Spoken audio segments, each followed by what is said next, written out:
আসসালামু আলাইকুম। প্রাকৃতিক পরিবেশ পাই একবার প্রকৃতির সাথে মিশে গেছি, খুবই ভালো লাগতেছে ভাই।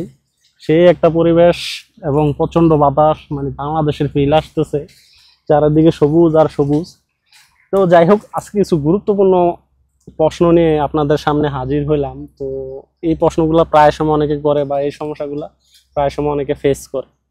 তো আপনাদের এই চার পাঁচটা প্রশ্ন নিয়ে আজকে আমার এই ভিডিও। তো আশা করি এই প্রশ্নগুলো আপনাদের অনেক উপকারে আসবে। তো যাই হোক, প্রথম প্রশ্নটা হচ্ছে, অনেক ভাই এই প্রশ্নটা করে থাকেন যে ভাই, আমি যদি কোম্পানি থেকে রিজাইন দিয়ে পারমিট কেটে দেশে চলে যাই, আমার কোনো সমস্যা হবে না? তো যদিও রিজাইন দিলে বা পারমিট ক্যান্সেল করলে আপনার কোনো সমস্যা নাই, আপনি চাইলে আবার আসতে পারবেন। তবে আপনি যখন কোনো কোম্পানিতে যাবেন, কোনো কোম্পানি থেকে পারমিট ক্যান্সেল করবেন, অবশ্যই কোম্পানির সাথে সুসম্পর্ক রেখে কিছু কিছু কারণ দেখাইবেন, কিছু কিছু লজিক্যালি সমস্যা দেখাবেন, দেখায় তারপর পারমিট ক্যান্সেল করে দেশে যাবেন, কোনো সমস্যা না, আসতে পারবেন। তবে কোম্পানির সাথে সুসম্পর্ক বজায় রেখে তারপর যাবেন। কোনো রাগারাগি না হুড়োহুড়ি পারাপারি নিজের হিরো প্রমাণ করে পারমিট ক্যান্সেল করে যাওয়ার দরকার নেই, কারণ যে কোনো টাইমে যে কোনো সমস্যা হয়ে যেতে পারে।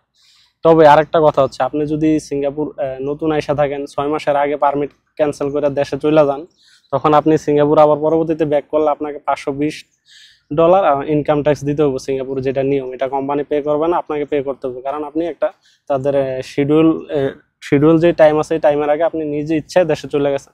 যে কারণে আপনি যদি রিজাইন দিয়ে যানও 6 মাস আগে, পারমিটের মানে মেয়াদ 6 মাস শেষ হওয়ার আগে যান, তখন দেখা যাবে যে আপনার $520 ইনকাম ট্যাক্স এটাকে আপনাকে পে করতে হবে। তো যাই হোক, এটা ছিল প্রথম প্রশ্ন। আর দ্বিতীয় প্রশ্ন হচ্ছে, ভাই আমি দেশে গেছি, দেশে যাওয়ার পরে পুরান পাসপোর্ট দিয়ে আমি আইপি করছি, এখন আমি নতুন পাসপোর্ট রিনিউয়াল করছি, আমার সিঙ্গাপুর আসতে কোনো সমস্যা হবে নাকি? আপনার সিঙ্গাপুর আসতে কোনো সমস্যা নাই, যদি পাসপোর্টে কোনো বড় বড় কোনো পরিবর্তন না থাকে। যেমন আপনি পুরান পাসপোর্ট দিয়ে আইপি করছেন, আপনি দেশে যায় পাসপোর্ট রিনিউয়াল করছেন, এই জিনিসটা আরো ভালো হইলো, ঝামেলা কমে গেল আপনার জন্য। আপনি সিঙ্গাপুরে আসলেন আর পাসপোর্ট করা লাগলো না, আপনি সিঙ্গাপুর ইজিলি আসতে পারবেন, কোনো সমস্যা নেই, যদি পাসপোর্টে কোনো বড় বড় কোনো পরিবর্তন না থাকে বা বড় কোনো চেঞ্জ না করে থাকেন, এই পাসপোর্ট দিয়ে আপনি সিঙ্গাপুর আসতে পারবেন। তবে আপনার পুরান পাসপোর্টটা সাথে রাখবেন, যদি কোনো প্রয়োজন পড়ে যায়। তো যাই হোক, এটা ছিল 2 নম্বর প্রশ্ন। আর 3 নম্বর প্রশ্ন হচ্ছে, এটা নর্মাল প্রশ্ন, যে ভাই সিঙ্গাপুর ফ্রি কোটা কত দিনে হয়? সিঙ্গাপুর ফ্রি কোটা হয় আপনার 3-12-36 মাসে। আগে যেটা 2 বছর হইতো, এখন এটা 36 মাস হয়। তো আরেকটা প্রশ্ন হচ্ছে, ম্যান পাওয়ার, যে আমি একবার আইপি করছি, আইপি করে এই ম্যান পাওয়ার কার্ড দিয়ে ম্যান পাওয়ার টিকিট কাটছি, এখন আমি আইপি ক্যান্সেল করছি, আবার এই ম্যান পাওয়ার কার্ড দিয়ে আমি আসতে পারবো? কোনো সমস্যা নেই ভাই, আপনি এই ম্যান পাওয়ার দিয়ে 2 বছর পর্যন্ত, যদি একটা মিনিস্ট্রি অফ ম্যান পাওয়ার কার্ডের মেয়াদ থাকে, তো এই কার্ডটা দিয়ে আপনি চাইলে 2 বছর পর্যন্ত, মানে 2 বছরের মধ্যে যতবার মন চায় আসতে যাইতে পারবেন। আমার আমার সাথে এরকম অনেকেরই মানে পরিচয় বা দেখা হয়েছে, জানতে চাইছে, আসছে, আমি নিজেও আসছি একবার।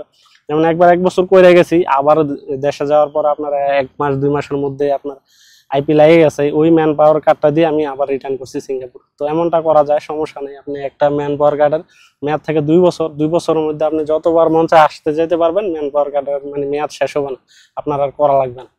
তো যাই হোক, এই ছিল প্রশ্ন। আরেকটা প্রশ্ন আছে, কি ভুলে যায়, প্রশ্নগুলো মনে থাকে না ভাই, এতগুলা প্রশ্ন। তো যাই হোক, মনে করে নেই, মনে করে আবার জানাইতেছি আপনাদের।